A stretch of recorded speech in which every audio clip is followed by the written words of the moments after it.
இன்றைக்கு திராவிட முன்னேற்ற கழகம் என்றால் ஊழல், ஊழல் என்றால் திராவிட முன்னேற்ற கழகம். இந்தியாவில் பல மாநிலம் இருக்குது, எந்த மாநிலத்திலும் ஊழலுக்காக கலைக்கப்பட்ட அரசாங்கம் கிடையாது.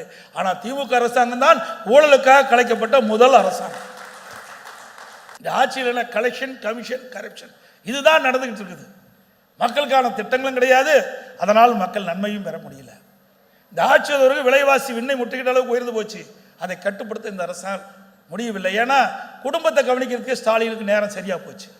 தன்னுடைய மகன் உதயநிதியை எப்படியாவது பிரபலப்படுத்த வேண்டும் என்ற எண்ணத்தில் தான் இருக்கிறார ஒழிய மக்களை பற்றி சிந்தித்ததாக வரலாறு கிடையாது. அதோட கட்டுமான பொருட்களுடைய விலை கடுமையாக உயர்ந்துட்டது. இருக்கிற நகரத்தில் இருக்கிற அத்தனை மக்களுமே ஏதாவது வீடு கட்ட வேணும், கடை கட்ட வேணும்னா இன்னைக்கு அதிமுக ஆட்சியில் ஒப்பிட்டு பாருங்க. இன்னைக்கு ஜல்லி விலை என்ன, எம்சாண்ட் விலை என்ன, சிமெண்ட் என்ன, என்னது செங்கல் என்ன விலைன்னு பாருங்க, மரம் என்ன விலைன்னு பாருங்க. இனிமேல் வீடு கட்டணும்னா கனவுல வீடு கட்டிக்கலாம். நிஜத்தில் இந்த ஆட்சி இருக்க வரைக்கும் வீடே கட்ட முடியாது.